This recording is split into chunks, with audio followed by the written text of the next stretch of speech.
जय महाकाल, जय माँ भगवती काली।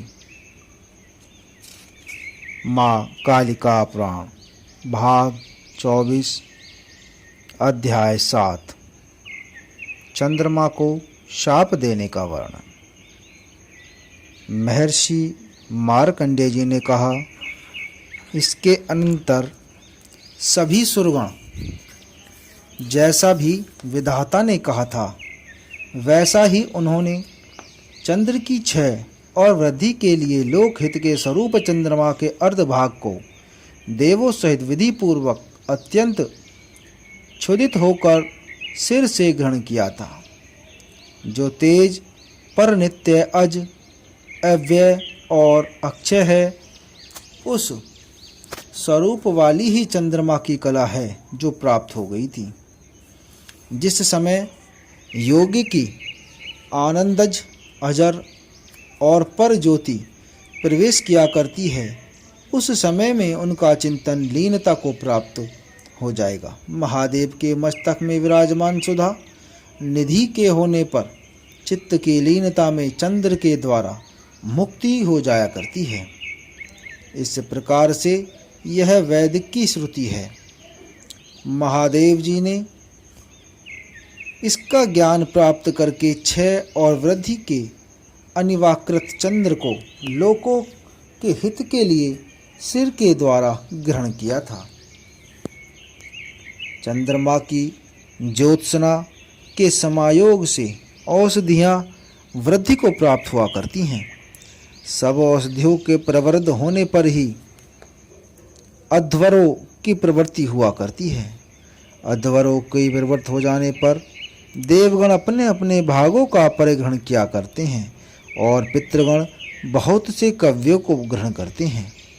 अमृत ब्रह्मा जी ने देवगणों के लिए बहुत पुरातन सृजा था। अब देवता लोग हव्य भाग से हीन हुए जो भी हैं, वे उसके द्वारा ही तृप्ति का लाभ किया करते हैं।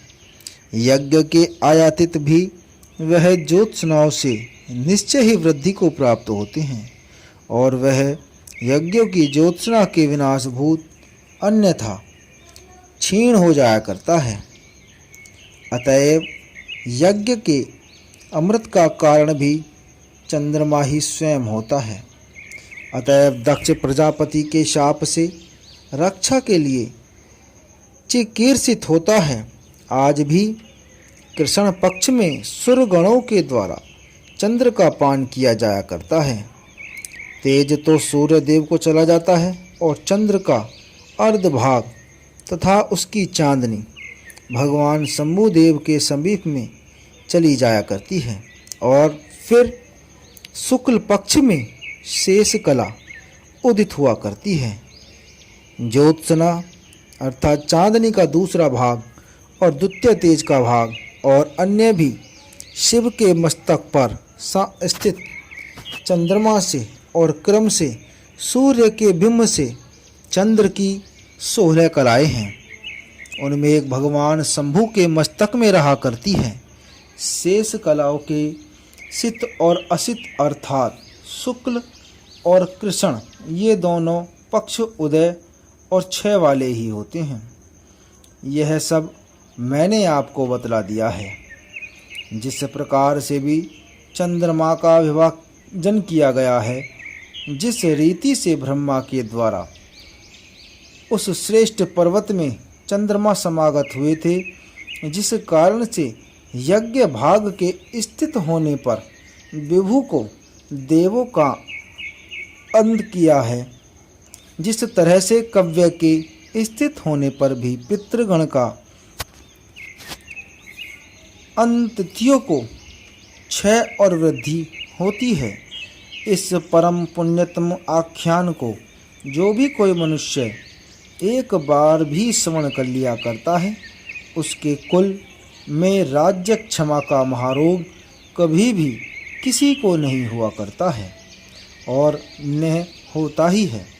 जो भी मनुष्य राज्य क्षमा से पराभूत है और विधाता के वचन का श्रवण कर लेता है, तो उसका यक्षमा विनिष्ट हो जाया करता है। यह आख्यान परमाधिक स्वस्ति अर्थात कल्याण का स्थान है, पुण्यमय है और शुभ तथा गुहा से भी अधिक गोपनीय है। जो भी कोई एक चित्त होकर इसको सुनता है वह महान पुण्य का भागी होता है। महर्षि मार्कंडेय जी ने कहा, जहाँ पर सब महागिरी के शिखर पर देवों की सभा हुई थी, वहाँ पर विधाता के वचन से सीता नाम वाली देव नदी समुत्पन्न हुई थी। जिस समय मनोहर सीता के जल से स्तवन कराकर उन सब देवगणों ने ब्रह्मा जी के वाक्य से चंद्र का पान कर गए थे, उस समय में सीता नदी का जल चंद्रमा के स्नान के योग से वह अमृत होकर उस व्रहल्लोहित संज्ञा वाले में निपातित हो गया था। उस समय में उसका जल बढ़ गया था और उस सरोवर में वह नहीं समाया था। उसको ब्रह्मा जी ने स्वयं देखा था कि वह विशेष बढ़ा हुआ जल अमृत था। उसके देखने से उस जल से एक अत्युत्तम कन्या समुत्थित हुई थी। उन कन्या का नाम चंद्रभागा था, जिसको कि विधाता ने स्वयं ही रखा था। ब्रह्मा जी की सहमति से सागर ने उसको अपनी भार्या बनाने के लिए ग्रहण कर लिया था। उसी के द्वारा अधिष्ठित जल को निशावृत्ति ने गदा के अग्रभाग से भेदन करके पश्चिम पार्श्व में उस गिरि के प्रति समवाहित कर दिया था। अमृत जल का भेदन करके व्रहल्लोहित नाम वाला सरोवर कर दिया था और वह चंद्रभाग नदी तो सागर को गमन करने वाली थी। उस समय सागर ने भी महानदी चंद्रभाग भार्या को उस जल के प्रवाह से उसको अपने भवन में ले गया था। इसी रीति से उसमें चंद्रभागा नाम वाली नदी समुत्पन्न हुई थी। वह चंद्रभागा महान शैल में अपने गुणों के द्वारा सदा गंगा के ही समान थी। नदियाँ और सब पर्वत स्वभाव से ही दो रूपों वाले सदा हुआ करते हैं। नदियों का रूप तो उनका जल ही होता है तथा शरीर दूसरा ही हुआ करता है। पर्वतों का रूप को स्थावर ही होता है। इसी प्रकार से जल तथा उस समय में नदी और पर्वत का स्थावर होता है। उनका काम तो अंतर में वास किया करता है और निरंतर उत्पन्न नहीं होता है। पर्वत का शरीर तो स्थावर के द्वारा ही आप्यायित होता है। उसी भांति नदियों का शरीर जल के द्वारा ही सदा आप्यायित हुआ करता है। नदियों का तथा पर्वतों का रूप काम रूपी होता है। भगवान विष्णु ने यत्न पूर्वक पहले जगत की स्थिति के लिए ही कल्पित किया था। हे सुरगणों, जल की हानि होने पर निरंतर ही नदियों को महान दुख हुआ करता है और विकीर्ण हो जाने पर स्थावर गिरि के शरीर में उत्पन्न होता है।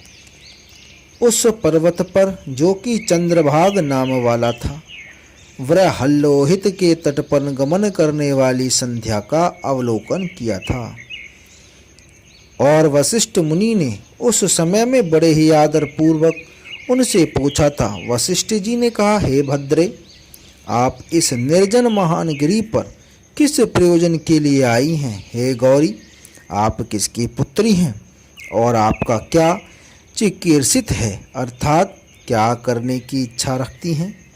यदि आपकी कोई भी गोपनीय बात न हो तो मैं यही सुनना चाहता हूँ। आपका मुख तो चंद्रमा के समान परमाधिक सुंदर है, किंतु इस समय में मैं वह निश्री सा क्यों हो रहा है? उन महात्मा वशिष्ठ मुनि ने इस वचन का श्रवण करके उन महात्मा का अवलोकन किया था जो प्रज्वलित अग्नि के ही समान थे। वे उस समय ऐसे ही प्रतीत हो रहे थे मानो शरीरधारी ब्रह्मचार्य के ही सदृश्य हों। उन जटाधारी को बहुत ही आदर के साथ प्राणिपात करके इसके पश्चात उस संध्या ने उन तपोधन से कहा था। आगे के अध्याय में